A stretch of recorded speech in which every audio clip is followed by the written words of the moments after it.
Rétro. Je suis rétro, moi, avec ce costume. Moi qui ne rêve que de grosses motos et qui ne jure que par Clo-Clo. Entendez, Claude François, quoi. Bah, vous comprenez, quand j'étais môme, tout ça, c'était à la mode.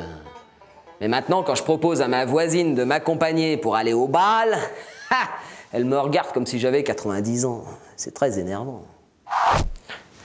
Ça me rappelle la honte que j'avais quand j'étais petit. Ma grand-mère m'accompagnait souvent à l'école et me disait, devant mes copains, qu'il fallait que je lasse mes souliers et que je n'oublie pas de mettre mon chandail. Ces mots me paraissaient ridicules et je riais du même rire gêné que ma voisine quand je lui propose d'aller au bal. Laissons un moment notre rocker au cœur tendre.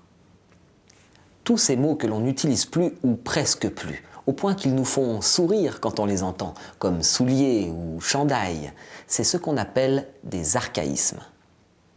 Quant à notre ami, avec sa banane et son costume, il est presque un archaïsme à lui tout seul. Mais il y a de l'espoir. Suivant les époques, une langue n'utilise plus certains mots, mais en invente d'autres. C'est ce qu'on appelle les néologismes. Parfois pour nommer un phénomène nouveau, comme le courriel pour le courrier électronique, ou un texto pour le courrier par téléphone portable, mais aussi parfois juste pour s'amuser. Arthur Rimbaud invente un mot comme abracadabrantesque, qui vient de abracadabra et de dantesque. Ou Alice, dans son pays des merveilles, qui pour se faire offrir des cadeaux tous les jours, se fait souhaiter son non-anniversaire. Farfelu ou sérieux, utile ou non, tous ces mots sont des néologismes. Ah bah parlons-en des néologismes. Je me suis dit un jour que je pourrais faire quelqu'un de très tendance si j'en utilisais quelques-uns. J'ai mis en application le jour où j'ai rendu visite à ma tante Yvette. Je lui ai dit comme ça.